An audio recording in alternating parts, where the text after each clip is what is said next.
ahead and turned down Harvard and Princeton. No one's the same. So my biggest piece of advice is run your own race. And Ryan, let's get some notes to the folks watching for you, right? You're 6'6" out of Copel, Texas, a 4-star recruit, top 20 shooting guard in your class. You went ahead and turned down Harvard and Princeton for a full ride with Stanford. Once you got there, you led the Pac-12 in three-point percentage as a freshman. Last year, you had a game-winning layup against NC State. And then this year in January, you hit a dagger three to pull off an upset against UNC. And you're one of only 4 Division I players of Indian heritage in the country. And now you're on the cover of Across the Line. If that wasn't enough, let me brag a little more. You've also got a book of yours right here that I got a chance to read. I haven't read a book in a very long time. I did read this one here.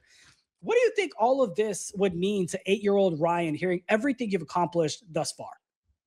oh man, I love it. Appreciate you getting the book, first of all.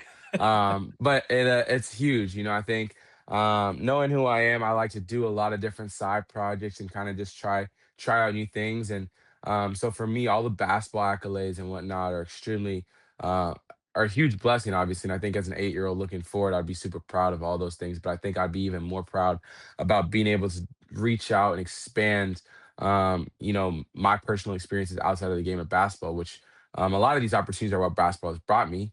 And those are like, writing a children's book, being on a magazine, and things of that sort. So I think I'd be super excited about looking in the future as an 8-year-old to experience those things. And I'd be super proud that I get the opportunity to, be a part of so many different, a wide range of opportunities. Before we hit record, I told you I want to hear stories and insights from you because I will never experience certain things like a coach coming to recruit me, entering the transfer portal, which we'll talk about as well, but also being on the cover of the magazine as well. What was that experience like for you going through the photo shoot, the interview experience, especially being able to kind of showcase your creative instincts off the court and with your style as well? Oh man, it was a very unique experience and one that I won't ever forget, especially it being the first time I've ever done something like that. I enjoyed it a ton. It was so quick that like the time just went by so fast because of how much I was enjoying it. And just being part of a set, where you have so many different people working all together to put this together. And they're all experts at what they do, but their jobs are so unique. You have a hair and stylist, and then you have the photographer, and then you have people that are helping out, and then you have the designer in terms of the clothes and what the looks are looking like, and then you have the producer and everything, and all those parts tied together just creates such a unique piece of art, which would be the magazine. So me being kind of the focus point of that one and being on the cover is just amazing. Super happy and blessed that I got that opportunity, and they reached out to me. But the actual process of doing it and going through the whole day in LA was just it was an amazing opportunity, amazing time.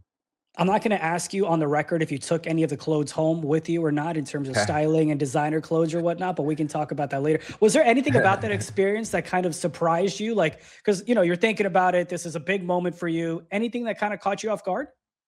Yeah, I was surprised how detailed they were with everything they did. I mean, every single look, I went back to the stylist and changed up my look.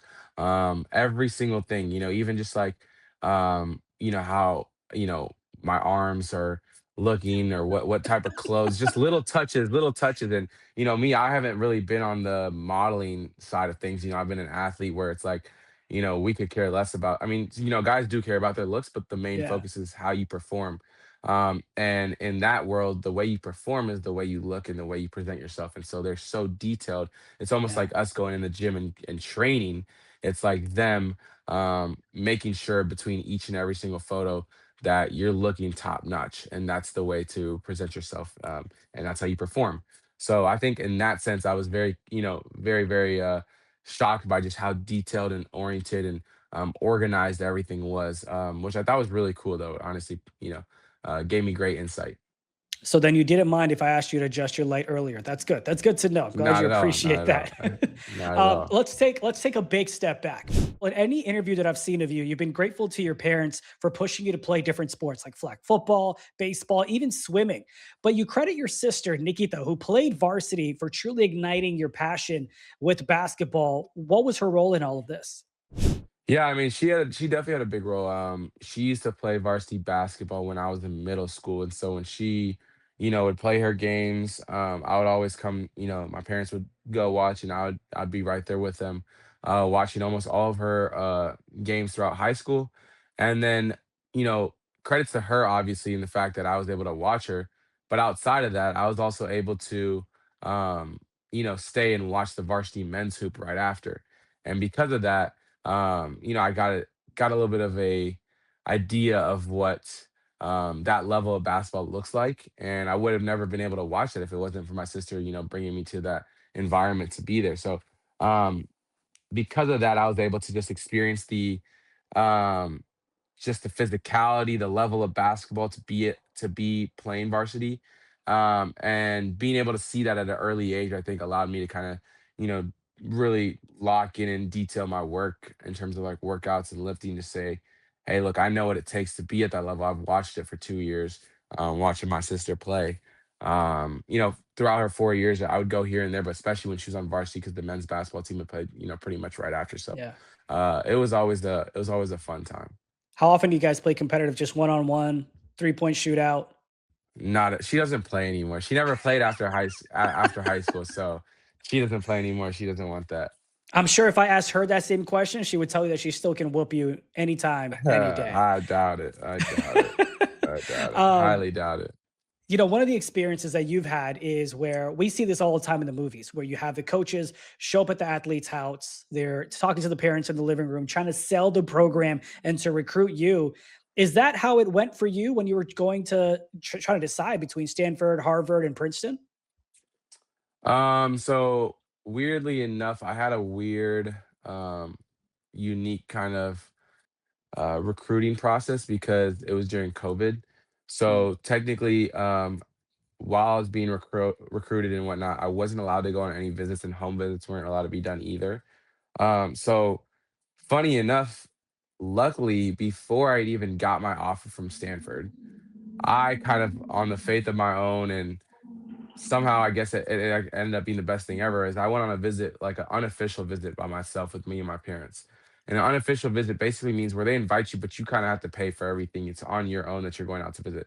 There's a level of interest that the school has, but they're not allowed to, pay for everything. So for me, I went on my unofficial visit, kind of, betting on myself a little bit. Hey, I want to go show my interest, go there, and kind of, show face and whatnot. So I went on my unofficial visit, and then the thunder struck with COVID-19 hit and everything kind of shut down. So I had got my offer from Stanford over COVID-19 because there was a lot of platforms where you can watch, online and stuff. But the coaches kind of already got a good feel of what I was bringing to the table.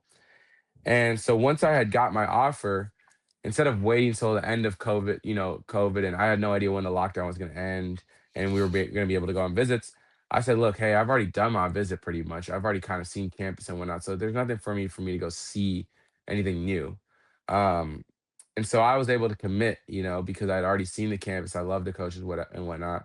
And it was a great fit. And then actually after COVID-19 ended, I was just able to go on a official visit. And it was just basically like a celebration weekend kind of thing.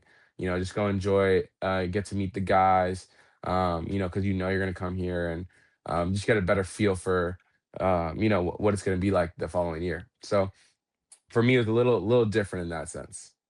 Now, were there ever any moments, especially with the unique situation that you were in? Of course, we don't need names or anything like that, but I have to ask, was there ever a school or a part of the process where you immediately knew that, hey, this is not the place I want to go to? Yeah, I think there was definitely certain situations. I remember like I had a like a scout kind of guy that would help make calls for me to certain universities and programs to say, hey, like, would you be interested in Ryan? Just because they worked in the grassroots area in Dallas and had a lot of connections. And so I remember him telling me specifically that one program, one of the assistant coaches was like, yeah, like we like Ryan, but like, when's the last time you've seen an Indian succeed at the NCAA level? And it wasn't necessarily like, oh man, I'm done. I'm not trying to do this anymore. Like, let me move on. It was like, nah, it was like, look, a lot of schools have offered me, and this was before I'd got my Stanford offer. And so I had a lot of offer, or once Stanford had offered, this school ended up actually offering me later down the line. But it was very eye opening that like they were kind of waiting on another big school to take a shot at me first, so they can kind of believe like, okay, we're not the only one that's interested. You know what I mean? So for me, it was a little bit of like, okay, this school, Stanford, wanted me for who I am and what I'm gonna bring to the table, regardless of race and ethnicity and history of what we brought to the table. So that was a little bit, in terms of the school that said that, I was like, I appreciate you letting me know that because I know y'all probably wouldn't be the best fit. To clarify, the assistant coach that represents a school that said, "We love Ryan, but when's the last time you saw an Indian succeed at a high level?" is the same university that went ahead and then sent you an offer because they Yeah, saw Stanford literally. did as well.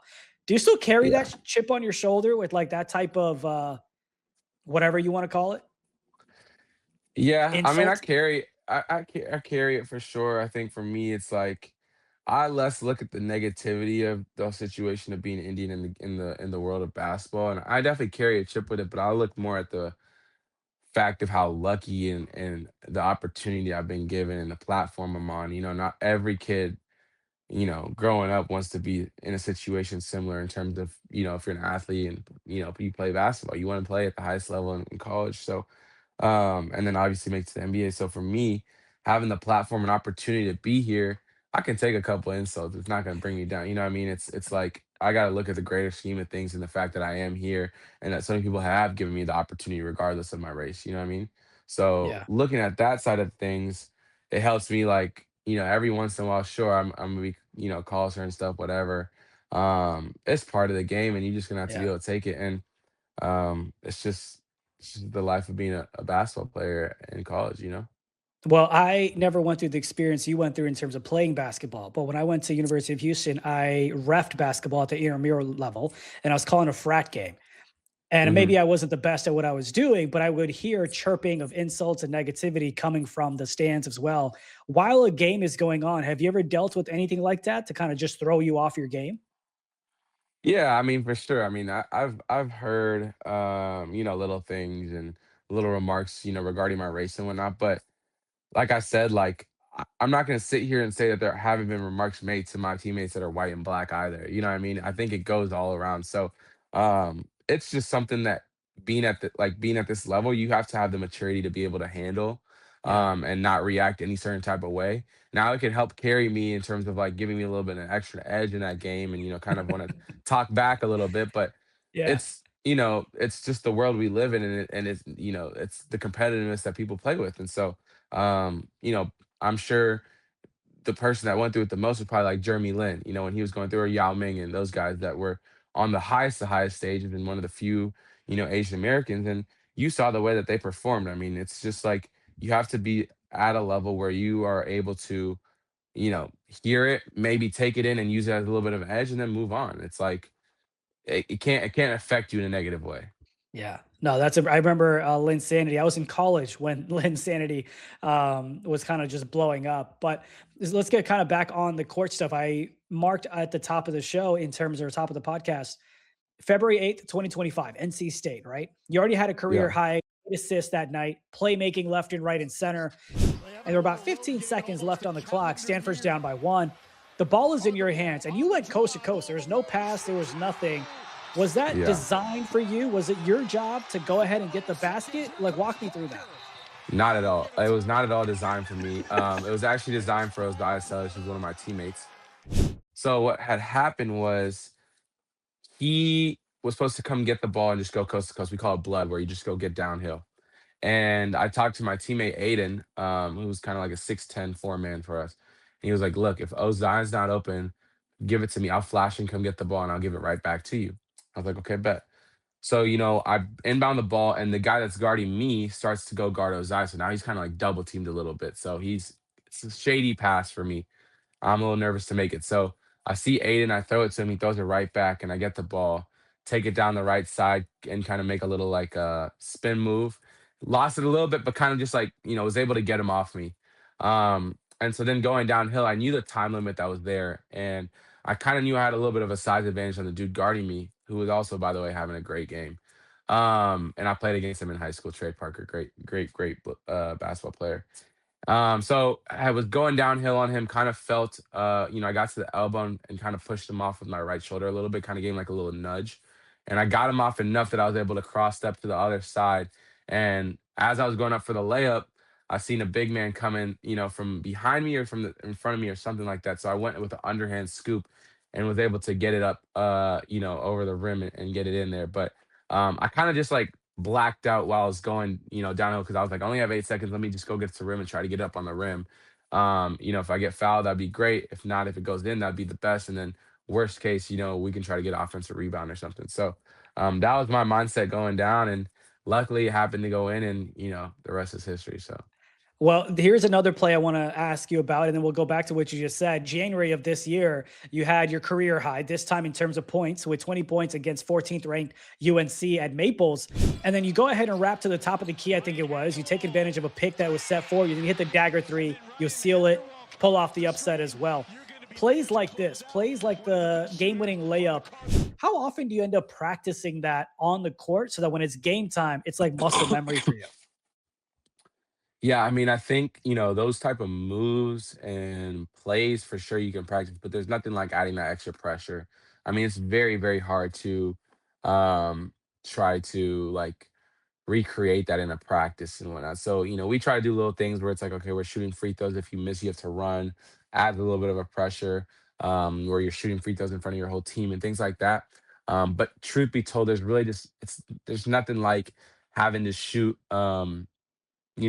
For the game. I honestly think it's easier to shoot a three or like a layup in the flow of the game at the end of the game rather than trying to get to the free throw line and like having to take your time and shoot the free throws because you have more just time to think. So um I think yeah, like you practice those shots, but it's just kind of you got the gene or not to be able to hit them during big moments.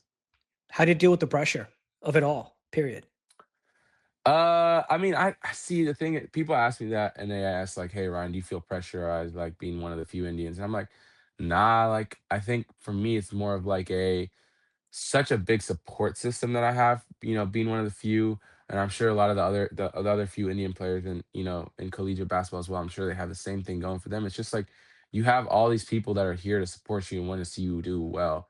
So the pressure of it all is like you want to do well for them 100%, and you want to do well because you have, standards and expectations, but it's like you also have such a great foundation to fall back upon if things don't go the way that you want it to, basketball wise. So, I think me alongside the few that have made it to D1 basketball, we've already accomplished so much that people have been wanting to see people accomplish. So the fact that we've already been able to, it's like everything else is just like a cherry on top, an extra piece of the puzzle that wasn't there before. So, that's the way I have to look at it. I have to look at it that none of this is was guaranteed to me coming into college, and nothing going further is guaranteed as well. And so everything I have, and am going through is just an extra blessing that one kid at 8 year old was dreaming of. So that's kind of the way I take the pressure off. Like Yeah. let's enjoy it, fun. Now, no question, when I have a bad game, I mean it rips me apart, and I struggle to sleep and whatnot. And that's something I'm working on too because mental is such a huge part of the game. So I'm not Yeah. gonna sit here and say I'm perfect at just going on to the next game because of the fact of how much I care about each possession, how I'm doing. But Yeah. it's a little bit of like having to look at this whole thing as an opportunity and rather than a job, like something that I get to do for Yeah. fun. So How does Ryan Agarwal deal with the mental health aspect of it then? Since you brought it up, are there certain things you do, like a ritual, go for a walk? Do you play video games? Do you cook? What do you do? yeah, so for me, living situation is a huge aspect of like mental health. So for me, like I have like Stanford, you have to be able to take which you have to be great. Like we're grateful that we get free house, no question, right? And the comparison is the thief of joy because if you compare us to any other ACC team or any other like high major team, like guys are gonna be living in apartments in nice places. Like we live in dorm rooms. It's just like I've been living in dorm in 4 rooms. So I have a bad game. I'm coming back to my little dorm room, like and that's probably not the best for my mental, just being in like one little space, being on my bed. So for me, what I try to do is I try to enjoy what outside of like basketball I can enjoy. And that's usually like trying to keep me busy in terms of like being with friends, enjoying time with my friends. And on top of that, like being outside here at Stanford is unbelievable. Now during the winter it's a little more like of a seasonal side of things, so it's maybe a little bit more rainy or cold and whatnot. But there's so many things to do. And, me being here 4 years, I've built a great foundation of friends. And so that's helped me a lot through times where I felt like, I'm down on myself, I'm not doing well. Just being able to hang with friends, talk with them, but also like having an outlet outside of basketball. So like I'm talking with these friends, but it's not always just about basketball. Where sometimes where I'm like, maybe talking to my family and whatnot, and they coming on my games more about basketball. Getting my mind off the game almost helps me play better because I'm not so stressed and pressured on how to play, if that makes sense. So you don't cook. I don't have a kitchen to cook, otherwise I probably would. Like I said, I've lived in a dorm for 4 years, so, Yeah. um, next year, though, at Loyola, I will have a kitchen, so maybe I'll try to set some up When I stuff was up. in college, I tried an air fryer, and even that, I was like, "There's too many buttons." Uber Eats is Yeah, it's a okay, lot of right? Let's try that 100%, one out. 100%. Um, this question comes from our founder of SAIS, and who's also a former pro tennis player, Neha Oberoi, wanting to know, what was your experience like being a Desi athlete? You talked about it a little bit. So, any of the other challenges that you're dealing with, and do you see it kind of changing for the better as well? Yeah, I absolutely do see it changing for the better. I see so many young athletes, especially from my hometown, Dallas. Like I've seen like 3 or 4 Indian athletes that are, I mean, getting D1 offers and like just playing to such a high level. Some that are in middle school too, seen coming up. But like it's been pretty cool to see like such a elevated platform for these young Indian athletes. So I think definitely for the better, it's improving. Um, I think some challenges for sure that I've dealt with was um, a little bit of, the fact that I have parents that were immigrants and um, this is new to everyone in my family, right? So like no one in my family or my extended family has ever played D1 basketball, especially with NIL and agents and things like that. Now it's such a wild thing that it's like very new to all of us. So for us, it's like we have to be very, very careful of who we kind of let in my circle because there was a lot of people growing up that were trying to take advantage of me and like my opportunity that I had going forward, and kind of trying to really decide who do we want in this circle and trying to keep it close. And so for me, that works as a disadvantage and an advantage because there's a lot of people in my circle, for example, like my agent and one of my strength coaches in Houston that are of Indian descent. And it's like these guys have a little bit of an extra fuel to want to help me because they want to see an Indian succeed, right? So for me, having someone that has that like want and desire a little bit more than, just a regular agent would maybe. It's always nice to have those type of guys on my team. And so to an advantage, I've been able to have, Indians that have reached out to me being like, hey, Ryan, we want to work with you and we just want to help see an Indian succeed at this level. And so having someone in a couple guys like that that are big roles in your situation, which like for like an agent's a huge role, but having them having that little bit of an extra edge to want to help me out just because they're also the same heritage and Indian descent, kind of makes me feel a little bit more comfortable. So I've been able to use that to my advantage. Now that's not everybody in my circle, but I think that's been an advantage that I've been able to do going forward, Yeah. with so many donors and things like that, just being able to have that extra want to meet me and reach out and kind of personalize and build a relationship. So that's been huge. You mentioned about your agent in Houston being Indian and therefore possibly having that extra motivation to help you and trying to cheer you on. What's it like having a community like South Asians in sports rooting you on as you continue in your pursuit for the NBA dream? For sure. My agent's actually from Canada. One of my strength coaches is from Houston, but both of them, yeah, Indian. It's huge. I mean, it's unbelievable. I mean, to this day, every single day, I'm getting texts and DMs and from Indian athletes and Indian parents, and I tried to when I was younger answer as many as possible, and it's a little bit more difficult now. But I mean, I'm telling you, I read and try to get back to as many people as possible. And for me, it's just it's always a reminder of how grateful of an opportunity I am and how many people would die to be in like this type of situation. So um it's been amazing having such a you know, big environment and you know what's the word? Like just group of people, I guess. And when I say group, it's like, millions of people to fall back upon if anything was to go south or even if it's going well. Just um for relationship building, for advice. I mean, you know how it is. Whatever job I'm looking for, I can guarantee that there's some Indians at the top of the game in every single of those levels, just because of the way that you know we strive to be great. So I think it's worked extremely well in my advantage, and I continue to try to utilize that opportunity of being able to build relationships with a lot of Indians, and so it's been great. It's been great. One thing that I love about the community of SAIS is where you're always networking to have a mentor mentee program, so that people are always willing to kind of help you out. One thing that Sumit, who I talked to, who works for MLSE over in Canada, said is us brown people, Indian folks, even if things aren't going well for us, we'll still try to go ahead and help you out and try to make those connections and try to bridge the gap as much as possible. And that's definitely something that you'll see at SAIS. Now, you talked about donations in terms of your community aspect. Let's go to sponsorships, because with you being committed to Stanford since March 2022, that means you've been a college student for the whole NIL era since day one, right? You've literally don't know college ball without it. How has the NIL landscape shaped your college career, whether it be your goals on the court or whether it be your goals off the court?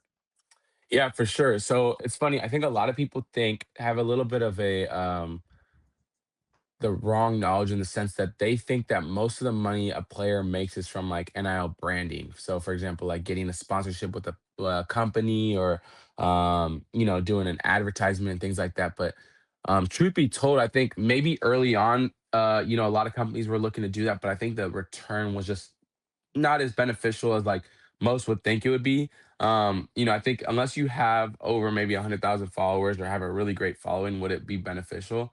So actually, a lot of these kids, a lot of these athletes in college, majority, I would say 95% at least of the money that they make is going to be from the school paying them to come play for them, right? From their collective or their revenue sharing or whatnot. So that's kind of how it's been. And so um, for me, it's been a factor, but I think my priority was uh, the Stanford degree, the Stanford network, and I played my first 2 years here under an old head coach, and it was a real decision. I was like, hey, a new coach is coming in. Do I stay, um, and play under this new coach and try to figure out, if I can play under him, or do I go somewhere else without my degree?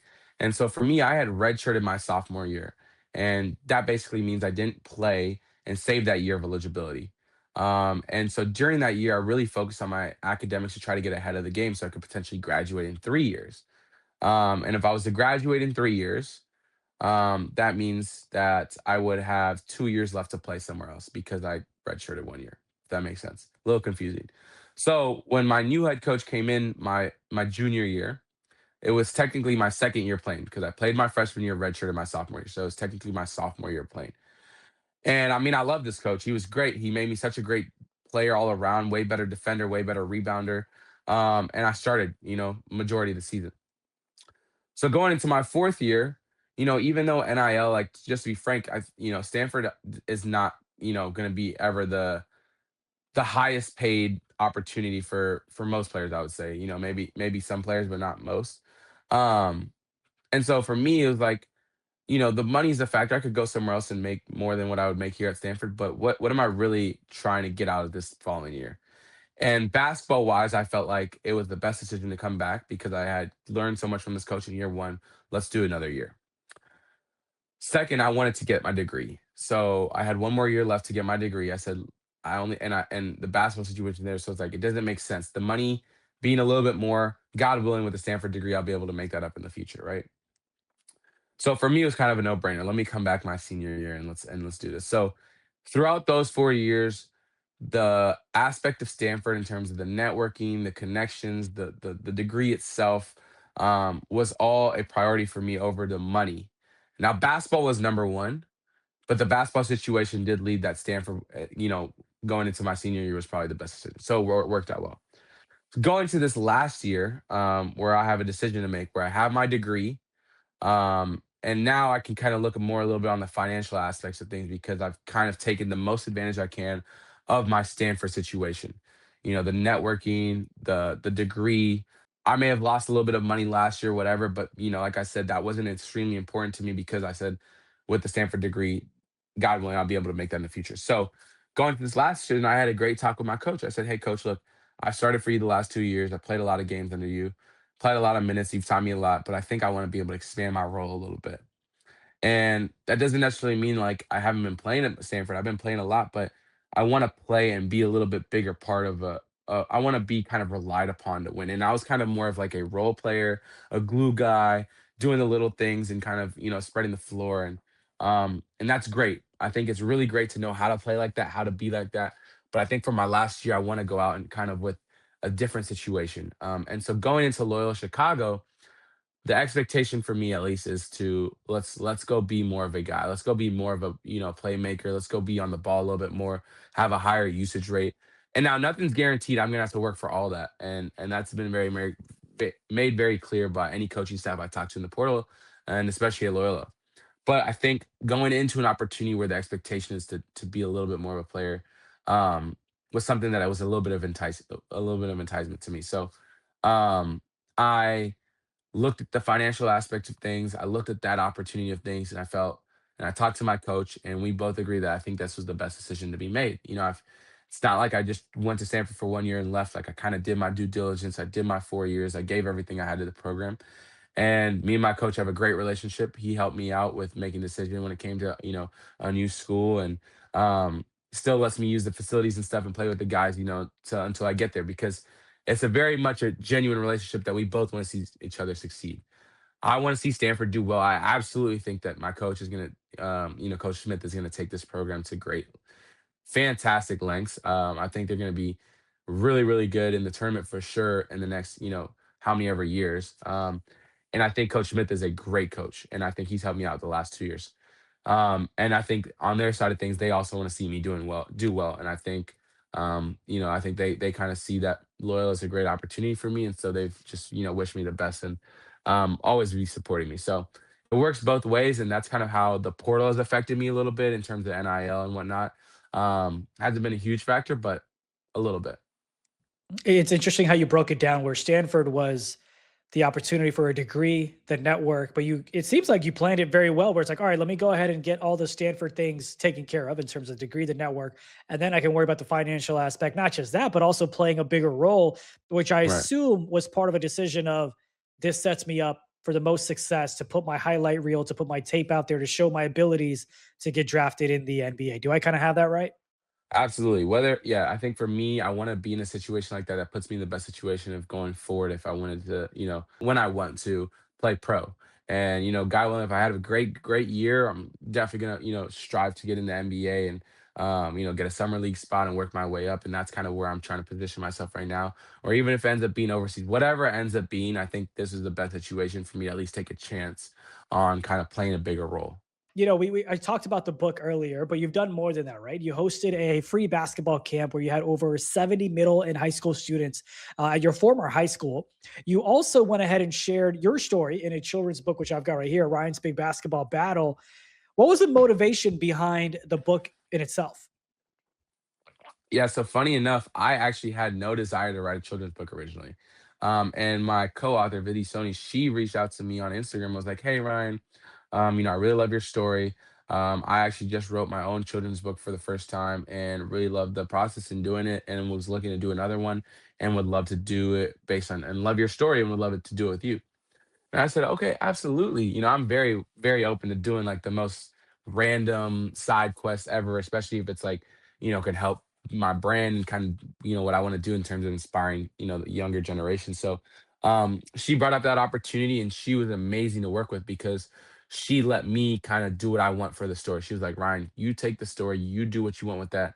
I just want to help facilitate it and kind of, all the like, legalities and little things that I may not have known going into the situation. She was extremely helpful with. So, um, I was on calls with her, after last season, and we were just kind of breaking down some ideas. And I kind of gave her this idea of like I like this idea of kingdoms and, breaking through a barrier to kind of go be the top of the throne, and whatnot. So. Gave her my ideas and kind of gave her the story I was thinking about, and I'd just call her and she'd write it down and make notes and help edit and things like that. And then when we kind of had the story put together, she helped get an illustrator, and the illustrator was able to make the pictures and we worked. It's kind of funny because a lot of these illustrators don't even know what basketball is. So you have to really be specific in how you tell them to illustrate. Like you have to be like ball in right hand with elbow, all that type of stuff. So you can't even just say shooting the ball. So Yeah. she was very, very helpful with that because my patients couldn't do that. So she was able to make it all work and helped with get the illustrators. And it was kind of on me to decide what I wanted the picture to look like, but she was extremely helpful in terms of getting that translated to the illustrator. And then from there, we got an editor. She helped edit all the little things of the book and whatnot. And then after that, Vidi kind of took it away in terms of helping to get it on Amazon and all that type of stuff. But the story itself and the writing of the story and the pictures was all like she kind of gave me full freedom with it, which I really appreciated. And so me and her, co-authored the book and put it out there. And uh, she had a great idea before we even published the book. She said, "Hey Ryan, like similar to my last book, like I gave all my proceeds to a charity. I was wondering if you'd want to split the proceeds, and we could each choose a charity, and you give your half to them, and I give my half to them." I said, "Absolutely, let's do it." So it worked out well. I give my charity to, or I give my proceeds to a charity called Hunger Matau. But very cool situation, and it's been fun. I'm going to read a page out of this book here. It says, "Being different is the greatest strength of all. We all have something special to offer. Together, there's nothing we can't do. Believe in yourself. And when you do, nothing can stop you." We know about your basketball journey and your challenges and how you've overcome them thus far. Outside of basketball, was there ever a point where you were like, man, it's tough to believe in this pursuit? Or even, I guess, with basketball, where you were just like, you know what? Maybe this isn't the route, but you had to figure out a way to believe in yourself anyway.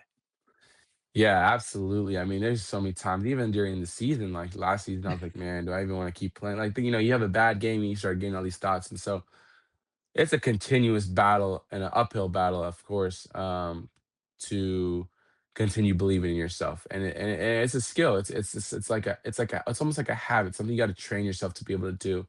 And I think over the years, I've been able to do that. But at the same time, there's harder and harder forces that are trying to break you down.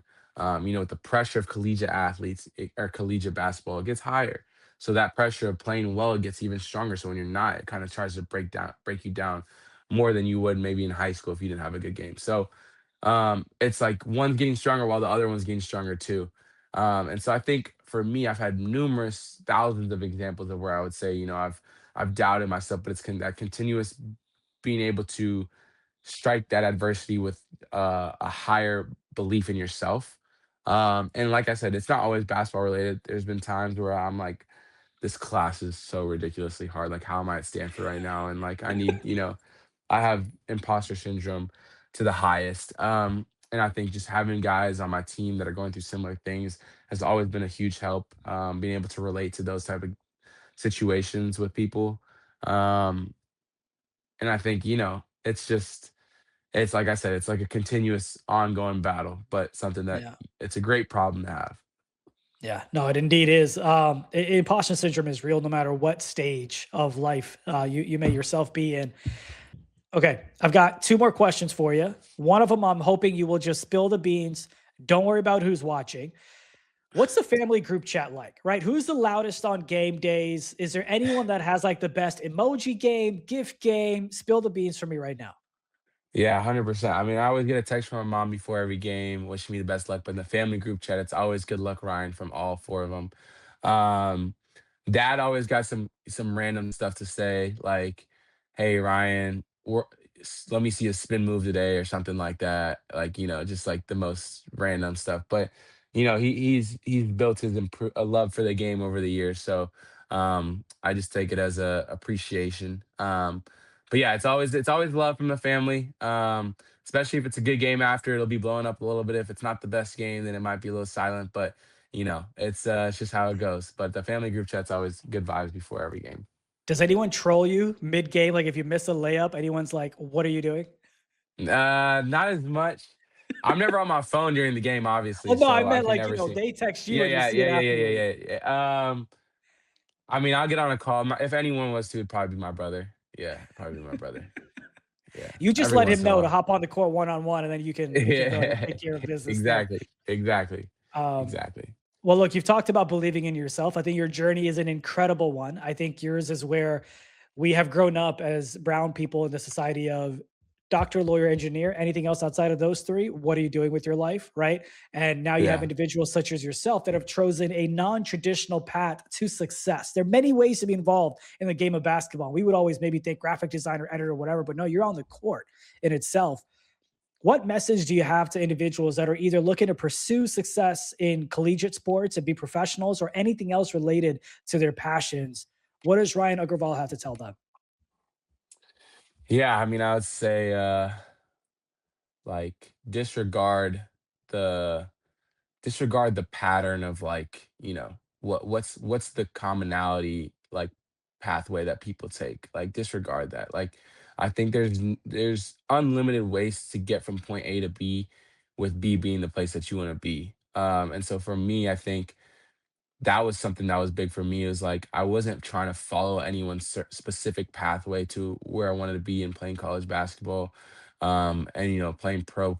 Hopefully after this, there was no certain pathway that I was looking at, or certain individual. I think I've used people for references and examples to, give me a gist of what needs to be done. But I don't think there was anyone that I was like, I need to be this exact route, or I'm not going to make it. And I think that's extremely important, because everyone's so different and unique in their own way. And looking to the future and trying to hound yourself in too much and kind of keep yourself so rigid in what you're trying to do sometimes is never the best, because no one's the same. So my biggest piece of advice is run your own race, and stay on the pathway you want to be. But it's okay to kind of get on the grass and get on the road a little bit here and there. You don't necessarily need to be on the sidewalk the whole time, especially if you're trying to do your own thing, and trying to get to somewhere where not maybe everyone has. I love the run your own race. I think that's something like you, and you said something else along the podcast as well about how comparison is a thief of joy. I've definitely dealt with it. I'm sure you have, and others watching as well. So I love the thread of you're running your own race. It's just one of Yeah. one. Let's talk about the trolls on social media. KD does a great job trolling back. I've seen your social media posts, especially from when you were at Stanford, when you announced transferring over to Loyola College. There's people that support you, majority of them, but you also have some trolls as well. How do you deal with the human aspect of knowing and kind of reading those comments? It's just, I mean, look, at the end of the day, it's a great problem to have, because it means people care about what you're doing. You know what I mean? So good and bad, you appreciate it all. You never look at one too much and kind of, take it as uh, something that would totally alter, what I'm going through. So for me, it's always been a great problem to have. Not everyone gets that type of hate. So what goods, you got to take what comes with the good. You got to take what comes with the good, which is sometimes some bad. Yeah. And yeah, like I said, like it's all fun and games. At the end of the day, there are some people that don't want to see you do well, and there are a lot more that want to see you do well. So um, like I said, I'm not the type to respond like KD does. I don't got it in me like that. But So you um, don't hold on. Let's make this official on the record. Ryan Agarwal does not have a burner. Is that what you're saying? I don't have a burner. I don't have a burner, but that doesn't mean I can't get one in the future. And That's definitely something that I've been sending my friend group chats and whatnot, and we kind of can talk about it in there, but not Yeah. publicly. I love it. Awesome. Ryan, I appreciate your time, man. Best of luck out there in Chicago. And as always, we're rooting for your success. Thank you. Appreciate you having me.